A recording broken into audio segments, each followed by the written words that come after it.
Present participle versus perfect participle. Present পার্টিসিপলের গঠন কি V1 প্লাস আইএনজি, আর পারফেক্ট পার্টিসিপল হ্যাভিং প্লাস ভার্বের পাস্ট পার্টিসিপল ফর্ম। এই দুটো অনেকটা একই রকম সিচুয়েশনে ইউজ করতে হয়। এখানে যে এক্সাম্পলটা রয়েছে দেখো, he saw a tiger, he ran away.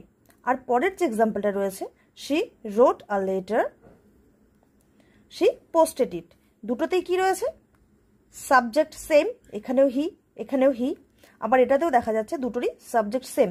এখানেও পরপর দুটো কাজ হচ্ছে, এখানেও পরপর দুটো কাজ হচ্ছে, কিন্তু তা সত্ত্বেও এক জায়গায় প্রেজেন্ট পার্টিসিপল, এক জায়গায় পারফেক্ট পার্টিসিপল ব্যবহার করতে হবে। কেন?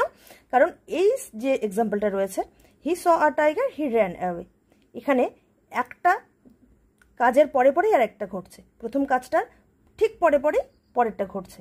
কিন্তু এখানে যেটা রয়েছে, প্রথম কাজটার কিছুক্ষণ পর পরেরটা ঘটছে। তো যেখানে আমরা দেখবো যে প্রথমটার পরে পরেই পরেরটা ঘটছে, কেন পরেরটা ঘটবে? হি স আ টাইগার, সে একটা বাঘ দেখেছিল। হি র্যান অ্যাওয়ে, সে সাথে সাথেই দৌড়ে পালিয়েছিল। এটাই বাস্তব। কেউ বাঘ দেখে তো চুপচাপ দাঁড়িয়ে থাকবে না, যে না দেখি কিছুক্ষণ তারপরে পালাবো, তাই না? সেরকমটা তো হয় না। তো এই ক্ষেত্রে আমরা প্রেজেন্ট পার্টিসিপল ইউজ করব। আর এটাতে শি রোট আ লেটার, আমরা যদি ধরেই নিই সে পোস্ট অফিসে বসেই চিঠিটা লিখেছিল, তারপরেও কিন্তু তাকে পোস্ট করার জন্য কিছুক্ষণ সময় নিতে হবে। কেন?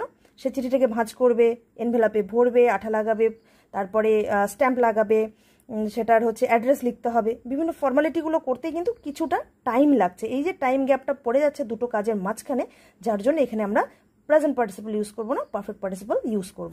তো প্রেজেন্ট পার্টিসিপল ইউজ করে সেন্টেন্সটা কেমন হবে? Seeing a tiger, he ran away.